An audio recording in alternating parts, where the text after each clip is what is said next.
Welcome in to another Running with the Timberwolves podcast on the Believe Sports Network. My name is Gabe Anderson, and I'm joined, as always, by Chris Emerson. Chris, how we doing? We're doing well. We're doing well. Like the season's right around the corner, it feels like now. Yeah. So I'm pretty excited. 68 days till opening tip-off. And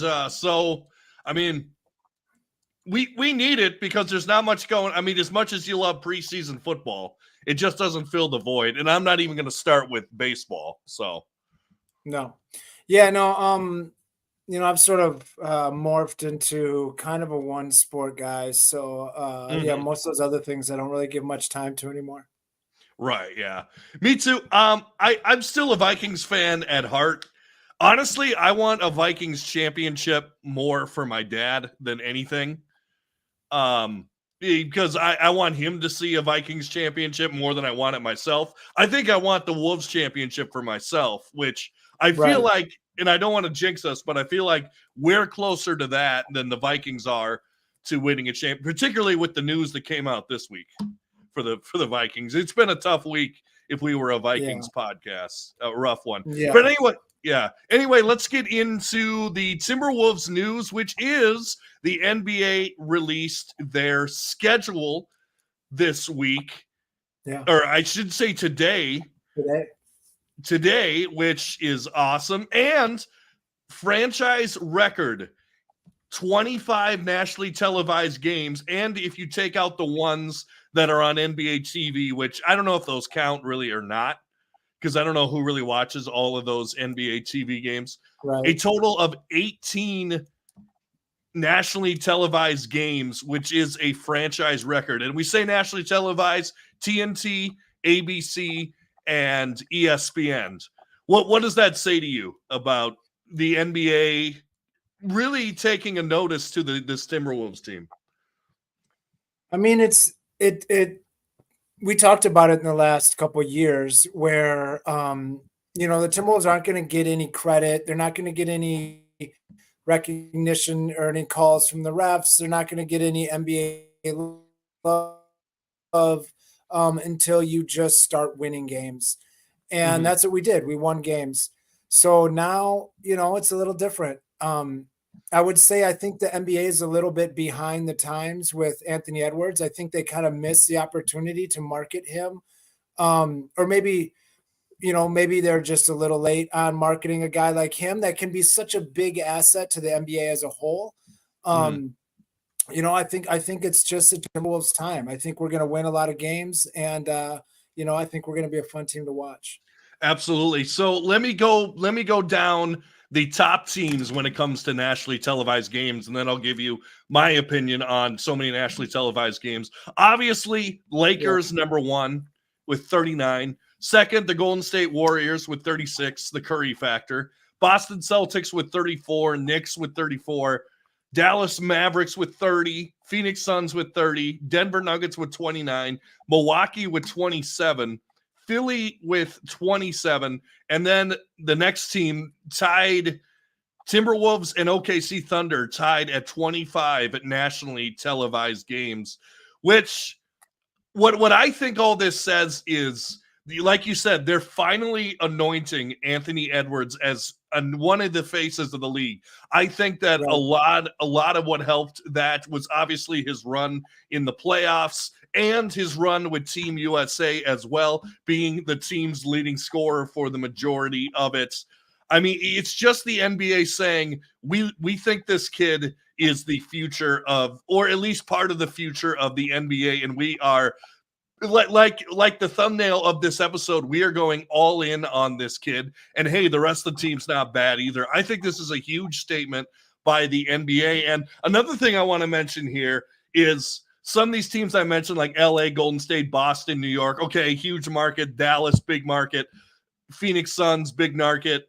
Denver, not so much, but I mean, they've been a perennial winner. But Milwaukee and then the Timberwolves and OKC really the mid, and I know OKC isn't really the Midwest, but you got some teams here in what some people call flyover country that are really turning some heads. Like, I mean, you got Giannis, you got Anthony Edwards, you got Shai Gilgeous-Alexander, who everyone seems to love. There is some parity in the NBA, and there is absolutely some like as I go through the schedule, which we'll do in a little bit, there is a reason to go to every single game. Yeah, I mean those teams when they showed that when you said the Milwaukee, OKC, Minnesota, so that kind of tells to me is like we're we're the elite crop of not big markets, so like there's Right. the West Coast and the East Coast markets are going to get theirs. That's just how it's going to be. Follow the money. But once you step out of those markets, us being right there with those teams means that the NBA looks at us as the next best thing, and that was kind of the like Memphis had that role just a couple years ago, and there's some teams that have been kind of they give that role to like we'll give you a shot, and let's see if you can have some longevity. So I mean this is a big time for our players just for marketability, marketability for real. Nas can basically be on the end of his contract. Nikhil Alexander Walker can be on like a free agent damn near contract next year. So a lot of eyes are going to be on the Timberwolves. So it's time to perform. Right, absolutely. So another thing I wanted to bring up, largest increase of nationally TV games, like we were mentioning, kind of the middle America teams. Timberwolves, the highest jump with 15, followed by the Thunder with 12 more, Knicks with 9 more, Pacers with 8 more, although that really doesn't say much because I don't think the NBA expected the Pacers to do anything last year because I think they only had like 6 nationally televised games. This year they're in at 14. So, they made the Western Conference Finals, so more power to them. And then the Rockets at 7 more nationally televised games, which they'll be an interesting team. But let's go through some of the notes that I have here just from going through the schedule a little bit. Well, one thing I just go ahead. want to mention something super quick. I mean, what's almost more impressive to me than the amount of national televised games is the fact that we've got opening night, we've got MLK let's go there. Yeah. And we've got Chris. I mean, those are the big hitters. Like we've got all the big hitters. That's what I think really tells like you're an elite team. Teams that can be in the big markets can kind of get some of that play, but when you're hitting on those big 3 weekends or on those big 3 dates, I mean that's the NBA saying that you're somebody that they're keeping an eye on. So that's pretty good for our franchise. Yeah, absolutely. Yeah, that's definitely a good point. And how exciting! I mean, some of these matchups. We'll talk about games that we're circling later on, but. I mean, just Dallas on Christmas Day, that's going to be so. And it's not like Dallas at night when people kind of tune out. Maybe they're watching the NFL. This is Dallas at like 2 p.m. Yeah. Like this is prime time Christmas time. And sorry, family, I'm going to be disposed from about 2 to 5. So hopefully hopefully we can do the rest of the Christmas festivities around there. So let's just go month by month here. So October, some of the notes I have, obviously, like you said, opening night against the Los Angeles Lakers. Only one playoff team, and when I say playoff team, I mean that made the playoffs proper. I'm not talking about play-in teams. So only one playoff team in October, but obviously only 4 games. So we'll start. Let's go into November though, and what I want to say about November is this is really where the Timberwolves caught fire last season because last season they had probably the best month in franchise history. I didn't look into 2024, but maybe they had a month like this.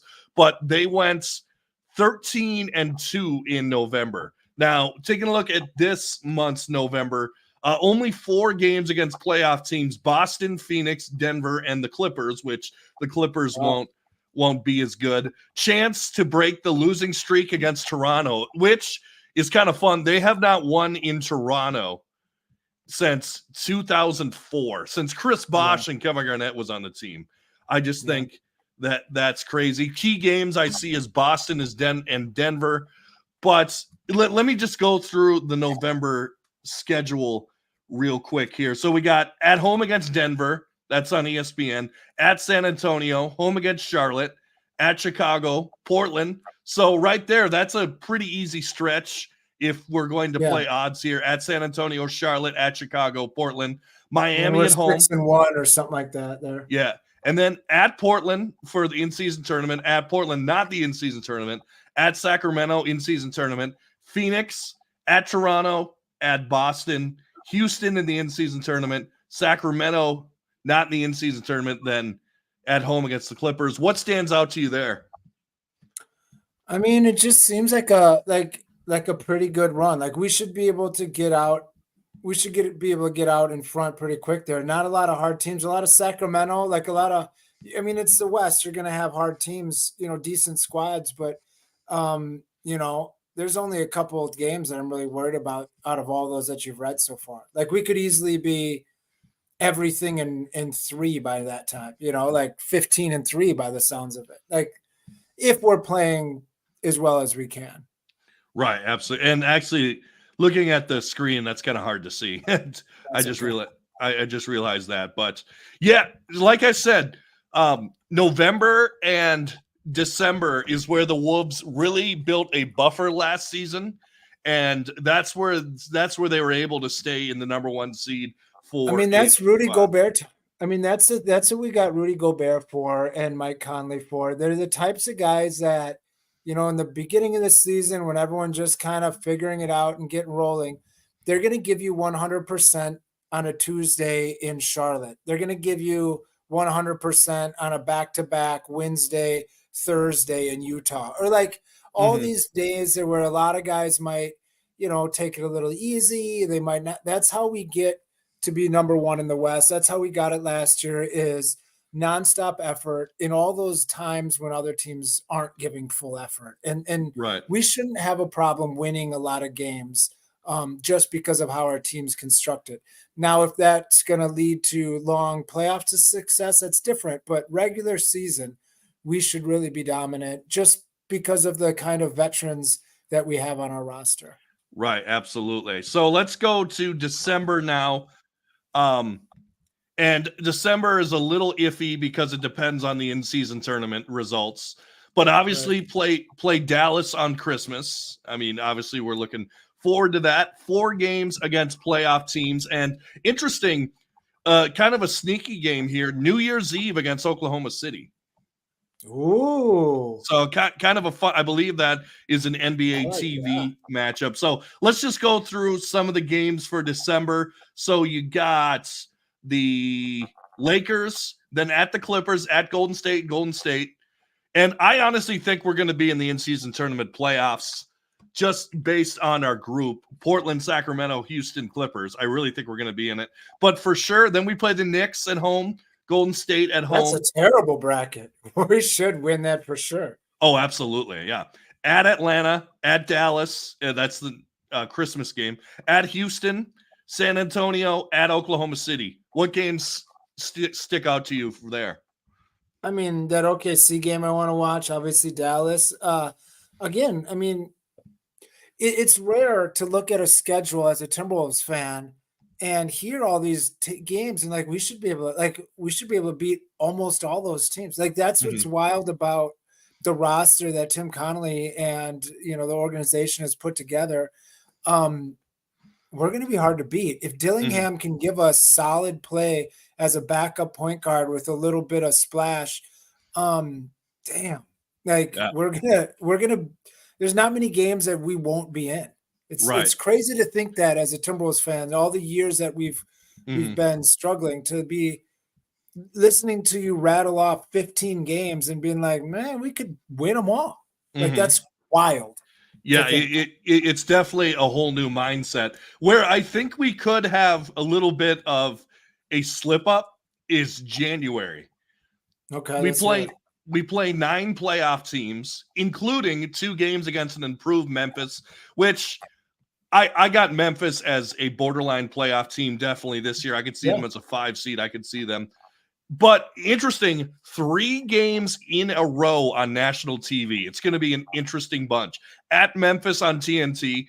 Actually, we run the gauntlet. We hit for the cycle here. At Memphis at TNT, at Dallas on ESPN, then Denver on the Sunday on ABC. So we hit all of the bases. So let's go through the January schedule here. So Boston, what a start to the new year. You got Boston on the 2nd at Detroit. Yeah. Okay. No, OKC, then Boston. Yeah, OKC, then Boston. That's a terrible back-to-back. Yeah, absolutely. And then not to mention, but on the 29th, you got Wemby. So, and then, okay, so at Detroit, at home against the Clippers, at New Orleans, at Orlando, Memphis at home, at Washington, Golden State, at New York, Cleveland, at Memphis, at Dallas, Denver, at home against Atlanta, at Phoenix, at Utah. That's a back-to-back. So that is your January schedule. And I think, like I said, if we're going to slip up anywhere, I think it's going to be that month. We didn't actually play overly great in January. We went 10-7. But what helped is this is a crazy stat. And like you said, numbers that don't make any sense coming out of a Timberwolves fan's mouth. Right. We went 23-5 in December and November last year. That's wild. That just doesn't happen. That just doesn't happen. But anything stick out to you about January? So, I mean, more than just the actual month, what I like about the way this schedule is working for us is it starts out relatively easy. And remember, we're trying to win a title this year. And we're trying to add a guy like Dillingham and a guy like Shannon into being like quality role players on a roster. So these first 2 months, these guys are probably, we might have some cleanup time. Like we should be able to be pretty comfortable in some of these games where these guys can get some decent run. And now when it comes to January, hopefully they're going to be tuned up enough where, now steel sharpens steel type of stuff. And there's there's not going to be many days off. And I think it's important to have that stretch because too easy of games, like you start to think like, this is light work. And it's not, you got to get tuned up for the playoffs. And I think it's nice that we have that big run in January. Hopefully our guys can get, fired up and hopefully health is on our side. And, if we get those young guys in playing and playing significant roles, we're going to be a hard, deep team to beat. Yeah. Like you mentioned, I think the end, if there is an easy month, I said that January might be the slip up month. If there is an easy month, it could be February. Because let me start with the end of January here and then go into February. Because so you got at Utah, right? That's actually interesting enough. That's a TNT game. At Utah is a TNT game. That's a Rudy effect. Yeah, absolutely. Oh, I can't wait to hear those goons on TNT drag Rudy in their last season on TNT. They're going to love to talk crap all season on him. Yeah, absolutely. All right, so you got at Utah. Then this is all a homestand right here. This is the longest homestand of the year. Washington, Sacramento, Chicago, Houston, Portland. I wish we had better teams that we played on a long homestand. I mean, those are all very winnable. Oh, absolutely. Then it gets a little tougher. At Cleveland, Milwaukee, and then it gets an interesting stretch here. I found this very interesting. So Oklahoma City is in our division, so we play them 4 times. It goes, after Milwaukee, it goes home against OKC, then at Houston, then a back-to-back home against Oklahoma City, and then at Oklahoma City. So we play Oklahoma City 3 times from the 13th to the 24th. We play them 3 times out of 4 games. What? Like, I don't get it. Shouldn't be that hard to not have that happen in an NBA schedule. Like, right. It should, especially when you're talking about teams that were not basically number 1 and number 2 in the West. You would think that there'd be somebody that could figure out a way to juggle them a little better than that. That's pretty embarrassing. Yeah. And what I was going to mention, you mentioned like where in hockey, when they play like 3-game series, 7-game series, it gets a little bit chippy at the end. If things go the wrong way against division rivals, you want some chippy basketball by game 3 at Oklahoma City. Oh yeah. That could get a little chippy, right? Right Well, there. and even in that same spirit, you know, if we're talking about everything coming up our way, or you know, bright side of everything, um, again, coming into playoffs time, you know, we're rolling close to playoff time at that point. Having Mhm. pretty much a playoff type series with a team that's going to be fighting for standings with you, Yep. uh, is a good vibe to get you ready for the playoffs. You know, like to know that you're playing these guys 3 out of 4. I mean, you're basically playing them in a series. Yeah. You're going to know their plays. You're going to know what they're trying to do. You're going to know how they defend you, and vice versa. So that'll be kind of an interesting, kind of like pop quiz for the playoffs. Right, but I don't like how they're doing it. So on the No, 21st, I'd rather they not. on the 21st they play at Houston, right? Then Yep. they go home on the Sunday at 8:30. Yeah, 8:30 game at home for ESPN against Oklahoma City. Then they have to go, and I know it's not the longest flight, but still. Then they both teams have to go to Oklahoma City for a 7 o'clock game The next day. the next day. Yeah, on a Monday. Yeah, that's stupid. That makes just, and the reason they're doing it for NBA TV. Of course, which who cares? And what's wild is he said it's this 8:30 game Right. that first night. I mean, that game's going to be done at midnight. Yeah. Absolutely. Plus, I mean, if it goes into overtime, Right. we could be seeing some I mean, we that's could be going to be seeing some scrubs playing in game 2. All right, so to finish off the schedule at LA. So they play that Monday, then they're off till Thursday at LA, and then they play a back-to-back at Utah the next night. So I don't know what they're doing with the schedule. So oh interesting well. enough. But I will say what I do like about this month at home, Washington, Sacramento, Chicago, Houston, Portland. That's Those are wins. should be. Should be. And I know it's crazy saying it, but it should be. All right, let's Yeah. go into what's the next month? March. March here. So I'll just go through the schedule real quick for March. So starting out at Phoenix, big game.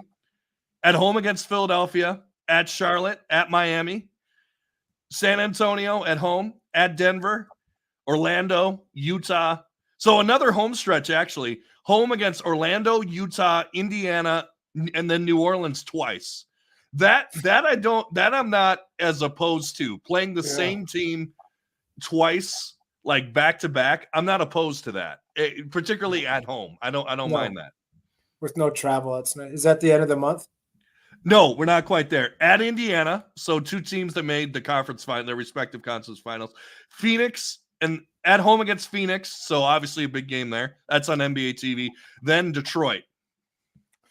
It's gonna be wild to play Indiana and OKC, or Indiana and the Pelicans kind of back to back to back to back, Mm-hmm. because those are teams that are really small, like crazy small, like no Mm-hmm. real bigs at all. So Mm-hmm. that'll be kind of an interesting stretch for us to practice that, you know, against a much smaller team, our bigger team, see if we can push our will. That's a Right. hard month. There's a lot of good games in that month. That's going to be There a tough. are. It's yeah, absolutely. Yeah. That is definitely a tough month. But the good news is we end at home against Detroit. So if we take That should we be a win. I think we should end. Hopefully, we will end the month well in that. So let me just go through a couple notes that Alan Horton put on Twitter. So Okay. back to backs, the Timberwolves have 14. The NBA average is 13 to 16. Back to backs without travel, 5. Weekend games, 22. The NBA average is 18. Longest road trip is 5. Longest homestand is 5. The Wolves have, this is good, the rest advantage 11 times, rest disadvantage 9 times, national TV 25, and then they have miles traveled. How much do you think the rest advantage matters to NBA teams? Do you think it's a big deal for particularly the Timberwolves or no?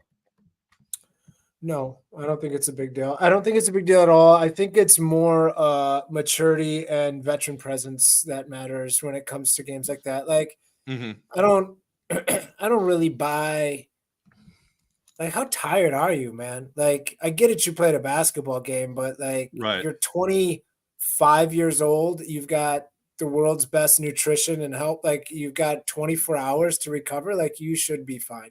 So Right. I don't really vibe with that. It's more about having guys that have their head on straight and know to play hard when they don't really want to. I think that sometimes back to back or the rest thing is more of a mental thing Hmm. that guys let get in their head, like, oh wait, they're more rested than us, but like, Hmm. you're fine. Right. I would agree. And the thing, and you were mentioning Rob Dillingham earlier, it's going to be important because I think some of the, like we we're mentioning, rest advantage back to back.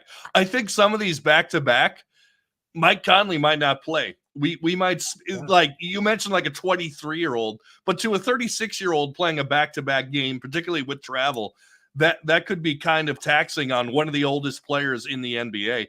That's where I could see like a Rob Dillingham may need to be ready to step in and play some minutes at starting point guard.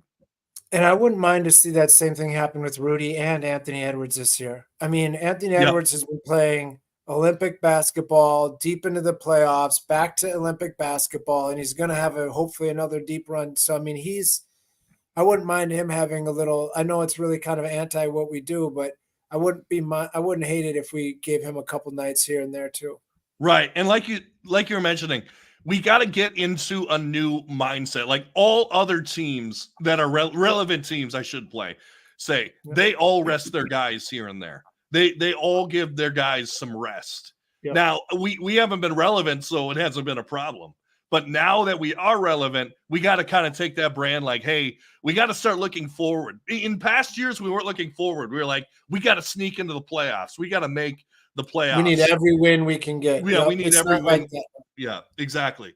Exactly. And So, yeah, I yeah, mean, go ahead. there's a line to walk there, obviously, between being, too much and being kind of disgusting with the rest sometime. And then then you just don't want to, Thibodeau your guys to death and run them into the Right. ground. So yeah, I mean, I hope that I think we're a smart enough organization where we can find that happy medium and go from there. Yeah, and one thing I did want to mention that came out today is that I got to find it here. It says that there's a report that NBA teams won't play the day before or the day after high profile national TV games. So obviously not the games on NBA TV, but the high profile like the ABCs, the high profile TNTs, you're not going to have a back to back, which I think is good for the NBA, basically protecting their in property. I mean, how many times do we see like, oh, the Warriors are playing and Steph Curry's not playing, or oh, Right. the Clippers are playing and no Kawhi or whatever. So I think that's a smart move by the NBA. Yeah, because it kind of just takes that card that the coach can play out of their deck, where it's like, oh well, we're resting our guys because we played too much. Sorry, I don't care about your little national television stuff. But yeah, the Mhm. NBA says no, we're going to eliminate that option, so you can't even use that as an excuse. So yeah, Mhm. smart by them. Okay, so let's get into the last month, January, February, March, April. I forgot how many months there were for a second. I got to count them on my hand, but it starts difficult, and this will be a fun game on TNT. Hopefully, maybe we can do a watch party or something for this game. Yeah. At Denver on TNT, then at Brooklyn, at Philly, at Milwaukee, at Memphis. Wow. That's tough. That might be the hardest stretch of the year. That's Right steel there. sharp and steel right before the playoffs right there. But it might end up being a lot of those guys sitting a bunch of their stars. That's Who true. knows? That's a good. Or had on the other head, maybe we're sitting our guys. I hope so. But the good news is, if we, God forbid, but if we are in a situation where we have to win for seeding or to get into the playoffs or whatever, if we have to win like our last two games, we're actually sitting pretty, because our last two games are at home against Brooklyn and at home against Utah. Right. Yeah. So if we need to squeak one out at the end for whatever reason, I like our chances because honestly, I think those are two teams that are not going to be playing Lauri Markkanen or who's even on Brooklyn? Cam Bridges. Johnson? No, Bridges is in New York. Oh yeah. Yeah. He's their missing piece apparently. Ben Simmons. That's who they're not going to play. They're going to hold Ben Simmons out those last games. Yeah. So that's the good news. So just give me a wins prediction, just off the top of your head. What do you think? I'm never a wins guy. What did we win last year? When did 56. Give me 53. 53. Okay. That should be good for a playoff spot. We shouldn't be flirting with. We'll be fourth or above in the West. I would agree. I'm gonna go with. I don't think we go over I don't think we go over last year's total because I think it's going to be tougher this season. I'll go right around. I'll go 52. I'll go 52 wins, and it comes down to health. Like, I mean, if right, if Steph Curry's out for the year, well, that changes those wins. Or if Kevin Durant and Devin Booker go down, well, those Suns games are quite a bit different. So like, it's really hard for. I'm more about give me a top 4 seed and we'll go from there. Right. And here is my big prediction for the season. Let's hear it. Two predictions. One, I think the Wolves win their bracket in the in-season tournament. I really do. 2, because they almost did last year and they had a much tougher bracket. Second one, and this is kind of a smaller one, I think the Wolves end their 20-year losing streak in Toronto. I think this is the year. I think this is the year, and I think there should be a parade in the street for the Timberwolves when they beat Toronto in Toronto. Circle this game.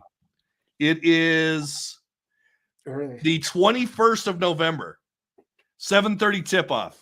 Don't miss it. Here's my prediction. Anthony Edwards will be top 3 in scoring in the NBA. Oh, wow. Okay. That's my prediction. He's got to, and we'll end in a second, but he's got to avoid those games where he goes for like 9. If that's going to be like, he's got to avoid. I mean, he does other stuff. Like he plays defense and he hits some threes and or distributes the ball. But if he's going to do that, he's got to avoid those games. Well, he must, because I just put a stamp on it, so that's yeah. I mean, it's going to happen now. Yeah, it's going to absolutely happen now. Chris, we're going to put an exclamation point on it there. Thanks so much for being here. Yeah, no problem, man. It was great. And this is the Running with the Timberwolves podcast on the Believe Sports Network. Make sure to like, share, and subscribe on YouTube, and give us a 5-star rating, and leave a comment as well. You can leave a comment on Apple. Give us a review. Tell us what you know or what you think about the podcast. And as always, go Wolves.